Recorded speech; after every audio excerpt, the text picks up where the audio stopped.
وہ عمل ہے جو امتی کے گناہ بخشواتا ہے۔ درود پاک وہ عمل ہے جو امتی کی زندگی کو سنوارتا ہے۔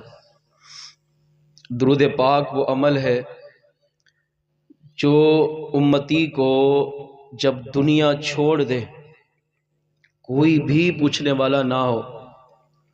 اگر وہ امتی اپنے نبی کے عشق میں، محبت میں درود و سلام پڑھتا ہے تو جہاں سب چھوڑ جائیں وہاں میرے آقا اس کے پاس تشریف لا کر اسے مرض سے شفا بھی دیتے ہیں،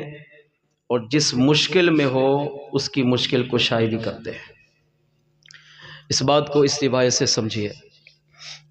امام بوصیری رحمۃ اللہ تعالی علیہ بہت بڑے شاعر گزرے ہیں۔ ان کا کام شعر و شاعری لکھنا اور پیسہ کمانا تھا۔ کوئی بھی بڑے مرتبے والا ان کے پاس آتا تو کہتا یار میری شان میں قصیدہ لکھو، کچھ شعر لکھ دو، کچھ فضائل لکھ دو جو میری شان میں ہو، تو یہ لکھ دیتے، اس کو پڑھ دیتے، اس کو سنا دیتے،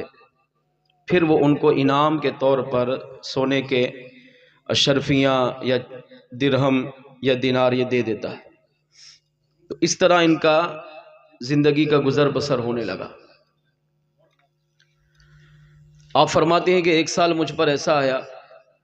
کہ میں بیمار ہوا، اپنی طاقت کے مطابق علاج کروایا مگر فرق نہ پڑا، جو جو علاج کروایا بیماری بڑھتی گئی، یہاں تک کہ میں نے شعر و شاعری پڑھ پڑھ کر جو مال کمایا ہوا تھا وہ سارا اپنی بیماری کے علاج پہ لگا دیا۔ اب جب تک میرے پاس پیسہ تھا لوگ میرے پاس آتے تھے،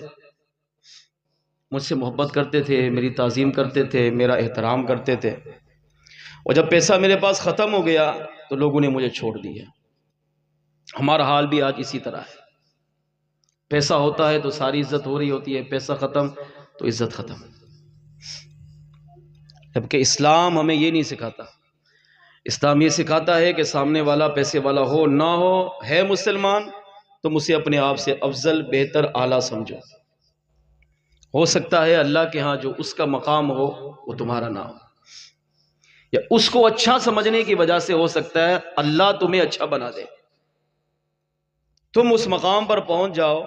کہ جہاں وہ بھی نہ پہنچ پایا۔ بہرحال پیسہ ختم ہوا تو دنیا نے چھوڑ دیا، اب اپنے بستر مرض پر پڑے ہیں اور ایڑیاں رگ رہے ہیں۔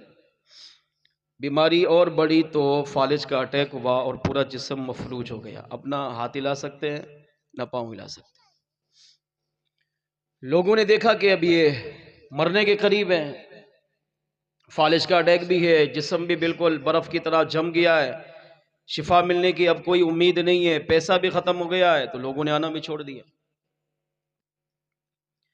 امام بصیری علیہ رحمہ فرماتے ہیں کہ ایک رات میں بہت رویا، اتنا رویا کہ میں زندگی میں ایسا نہیں رویا کہ یار میرے پاس پیسہ تھا تو عزت تھی، شہرت تھی، دبدبہ تھا، روب تھا، کہ آج پیسہ ختم ہو گیا ہے تو لوگ پوچھنے تک نہیں آ رہے۔ اب اپنی زندگی سے مایوس ہو گئے،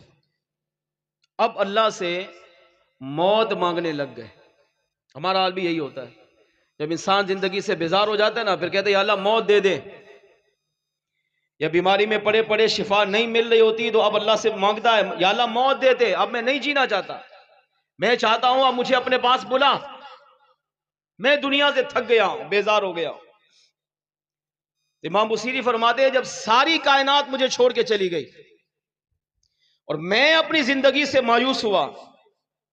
تو اللہ کی بارگاہ میں دعا مانگی، ہاتھ تو نہیں اٹھا سکتا تھا، بدل ہی دل میں کہا اللہ اب مجھے موت دے دے، اب میں نہیں جینا چاہتا۔ کہتے اسی اثنا میں روتے روتے روتے جب میں سونے لگا تو میرے دل میں خیال آیا کہ بصیری تو بہت بڑا شاعر ہے، تو نے ساری زندگی شعر و شاعری میں گزاری ہے، مال کمایا ہے، اب تو بستر مرگ پر ہے، موت کے سرانے ہیں، کیوں نہ زندگی میں ایک بار اپنے اس نبی کو پکار جس کا تو امتی ہے، اپنے اس نبی کو تو آواز دے جس کا تو نے کلمہ پڑھا ہے، اپنے اس نبی کی قصیدہ لکھ جس نبی سے تو محبت کرتا ہے۔ اب وہ بیانات تو سنے ہوئے تھے، پڑھا ہوا تھا، شاعر تھے بہت بڑے، ظاہری بات ہے۔ تو اب فرماتے کہ میں نے دل ہی دل میں قصیدہ لکھا، ہاتھ پاؤں تو حرکت نہیں کر سکتے نا، اب دل ہی دل میں دماغ میں سوچا اور میں نے یہ قصیدہ لکھا۔ عربی بہت مشہور قصیدہ، آج بھی مل جاتا ہے، اور اس میں آقا صلی اللہ تعالی علیہ وآلہ وسلم کو پکارا ہے۔ عربی میں شعر لکھے جس کا ترجمہ یہ تھا، یا رسول اللہ میں شرمندہ ہوں، میں آپ سے معافی مانگتا ہوں، میں نے آپ کو چھوڑ دیا تھا، میں آپ کو بھول چکا تھا، آپ تو رحمت للعالمین ہیں، آپ کے صدقے تو اللہ نے کائنات بنائی ہے، یا اکرم الثقلین، آپ دونوں جہانوں کے لیے اللہ کا کرم، اللہ کی رحمت، اللہ کا فضل بن کر تشریف لائے۔ یا رسول اللہ آپ وہ ہیں جن کے صدقے اللہ نے کائنات بنائی ہے، آپ وہ ہیں جن کے صدقے اللہ نے انسانیت دی ہے۔ یا رسول اللہ آپ وہ ہیں جن کی رحمت کی بارش خالی اس امت پر نہیں بلکہ 18,000 جہانوں کی 18,000 مخلوقات پہ برس رہی ہے، اس بارش میں رحمت کا ایک چھینٹا مجھے بھی عطا فرما دے۔ اب جب حضور کے بارے میں قصیدہ لکھا اور روئے، اور اس قصیدے کے پہلا مصرع مولایا صلی وسلم دائماً ابدا علی حبیبی کا خیر خلقی کلہم، مولایا اللہ کی بارگاہ میں دعا کر رہے ہیں، اللہ اے میرے مولا صلی وسلم اپنے محبوب پر درود و سلام بھیج، دائماً ابدا ہمیشہ ہمیشہ، جب تک قیامت نہ آئے مولا اپنے محبوب پر سلامتیاں بھیجتا رہے۔ علی حبیبی کا، تیرے محبوب وہ ہیں خیر خلق کلہم، جس کو تو نے پوری کائنات میں سب سے افضل و اعلیٰ بنایا ہے۔ اب جب یہ قصیدہ پڑھا اور حضور کو پکارا، محبت میں پکارا، روئے، اگرچہ ہاتھ پاؤں نہیں ہل سکتے مگر دل و دماغ میں اپنے نبی کی محبت میں، اپنے نبی کے عشق میں رو پڑے اور حضور کی بارگاہ میں سلام بھیجا، اللہ کی بارگاہ میں دعائیں مانگی۔ امام بصیری کہتے ہیں میں دعا کرتے کرتے سو گیا، سر کی آنکھ بند ہوئی، دل کی آنکھ کھلی، کیا دیکھتا ہوں کہ وہی آقا جن کو پکارتے پکارتے میں سویا تھا، سچ مچ وہی آقا میرے گھر میں تشریف لے آئے۔ اب میرے آقا جب میرے گھر میں آئے تو حضور کی آمد کی برکت سے میرا گھر چمک اٹھا، میرا گھر روشن ہو گیا، حضور کی آمد کی برکت سے میرا گھر خوشبو سے معطر ہو گیا ہے۔ امام بصیری کہتے ہیں جب حضور کو میں چارپائی پہ لیٹا تھا، اب جب میں نے حضور کو آتے ہوئے دیکھا تو اٹھنے لگا مگر ہمت نہ ہوئی، میرے آقا علیہ السلام نے ہاتھ سے اشارہ کہا، فرمایا بصیری ٹھہرے رہو، حضور قریب آئے، تشریف فرما ہوئے اور ارشاد فرمایا بصیری پہلے وہ نعت تو سناؤ جو تم نے ہماری شان میں لکھی ہے، رات کو لکھی ہے، تحریر نہیں کی، کاغذ پہ نہیں لکھا، دل و دماغ میں سوچا ہے، کسی کو سنایا نہیں ہے۔ آقا خواب میں آ کر پوچھ رہے ہیں بصیری پہلے وہ نعت سنا جو تو نے آج رات میری شان میں میرے بارے میں لکھی ہے۔ آج شیطان وسوسہ دیتا ہے تم یہاں میلاد مناؤ گے، نبی کو کیسے پتا چلے گا؟ تم یہاں نبی کو پکارو گے، نبی کو کیسے پتا چلے گا؟ تم یہاں سے نبی کو سلام بھیجو، نبی تک آواز کیسے پہنچے گی؟ ارے نادان، یہ تو بہت چھوٹی چیز ہے۔ امتی اگر سوچتا ہے آقا اس کی سوچ کو بھی جانتے ہیں۔ جو نبی امتی کے دل کے خیال کو جانتا ہو، جو نبی امت کی سوچ میں آنے والے تصورات کو جانتا ہو، کیا وہ اپنے امتی کی آواز کو نہیں پہچانے گا؟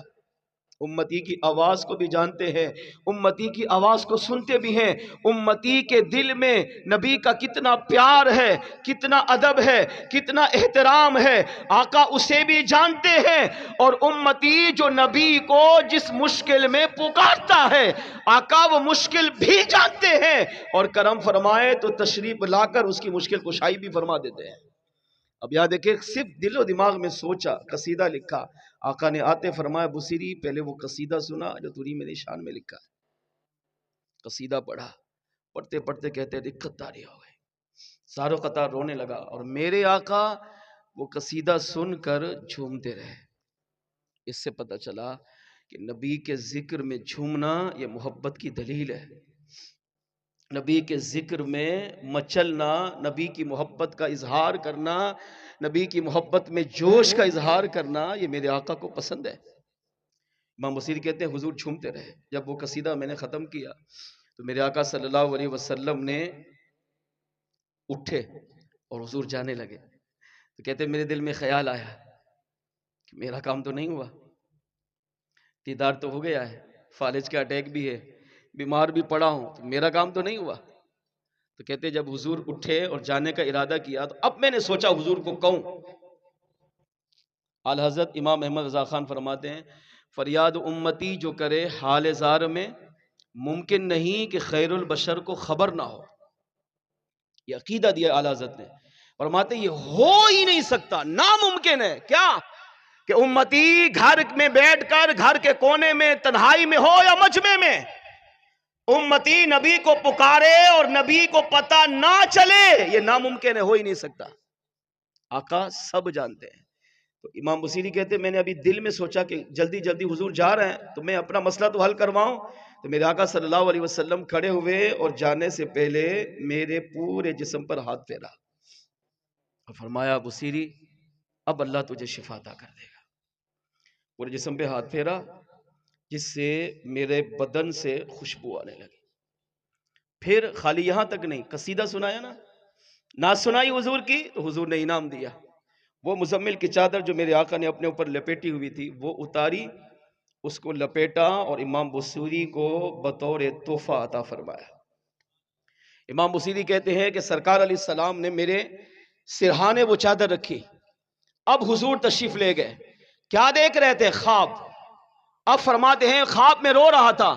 اب فجر ہوئی، میری آنکھ کھلی تو میں نے دیکھا سچ مچ میری آنکھوں سے آنسو جاری تھے، یہاں تک کہ فرمایا میں نے اٹھنے کا ارادہ کیا تو اٹھا، چارپائی سے کھڑا ہوا، حضور کے مبارک ہاتھ پھیرنے کی برکت سے اللہ نے مجھے فالج کے مرض سے شفا عطا فرما دیا۔ ایسا لگتا تھا جیسے بیماری میرے قریب آئی بھی نہ ہو، حضور کے ہاتھ کی برکت سے میرا بدن خوشبو سے معطر بھی ہوا، 8 دن تک میرا بدن سے خوشبو آتی رہی، حتیٰ کہ جہاں میں جاتا تھا اللہ میرے جانے کی برکت سے زمین کے اس حصوں کو بھی خوشبو سے معطر فرما دیتا تھا۔ یہاں تک کہ فرمایا پھر میں نے سرہانے دیکھا تو آقا علیہ السلام کی وہی چادر جو حضور نے خواب میں مجھے عطا کی وہی سچ مچ میرے سرہانے موجود تھی۔ میں نے اسی چادر کو لیا اپنے اوپر لپیٹا، اب جہاں بھی جاتا تھا کوئی پوچھتا تھا بصیری کمال کیا ہو گیا ہے، تم تو بستر مرگ پہ تھے، مرنے کے قریب تھے، فالج زدہ تھے، تم تو مرنے والے تھے، کمال کیسا ہوا؟ کہا ہاں جس نبی کو میں معاذ اللہ بھول چکا تھا، چھوڑ دیا تھا، ساری زندگی دنیا داروں کے قصیدے پڑھتا رہا، ان سے مجھے مال ملا، آج زندگی میں ایک مرتبہ اپنے نبی کو میں نے محبت سے پکارا تو میرے آقا خواب میں تشریف بھی لائے، ہاتھ پھیر کر فالج کے مرض سے شفا بھی عطا کی ہے، اور آقا علیہ السلام نے قصیدہ سنانے کی وجہ سے مجھے چادر بطور انعام بھی عطا فرمایا ہے۔ فرمایا میرا کمال نہیں، یہ اس میلاد والے آقا کا کمال ہے جس کے بارے میں نے قصیدہ لکھا۔ اب ان کا ذہن کیا بنا؟ ساری زندگی مصطفیٰ جان رحمت صلی اللہ علیہ وسلم کی نعتیں لکھنے میں گزار دی۔ اب دنیا داروں کے قصیدے نہیں، اب مال نہیں، اب سونا چاندی درم دینار نہیں، ساری زندگی اب حضور کی محبت میں، حضور کے پیار میں، حضور کے عشق میں قصیدے لکھتے لکھتے گزاری، یہاں تک کہ اللہ کریم نے انہیں بھی مصطفیٰ جان رحمت کی میلاد کی برکتیں عطا فرمائی ہیں۔ اس سوائے سے پتہ چلا کہ اگر امتی اپنے نبی کی محبت میں سچا ہو، یہاں سے پکارے، زبان سے خالی نہیں، دل سے نبی کو پکارے، عقیدہ مضبوط ہو، اپنے آقا کو حاضر ناظر سمجھتا ہو، اپنے آقا کو زندہ سمجھتا ہو، اپنے آقا کو مشکل کشا حاجت روا سمجھتا ہو، اب جب نبی کو پکارے گا تو میرے آقا صلی اللہ علیہ وسلم اس کی پکار کو بھی سنیں گے، اس کی مشکل کشائی بھی فرمائیں گے، اور اگر مرض میں مبتلا ہو تو آقا خواب میں آ کر اسے شفا بھی عطا فرمائیں گے۔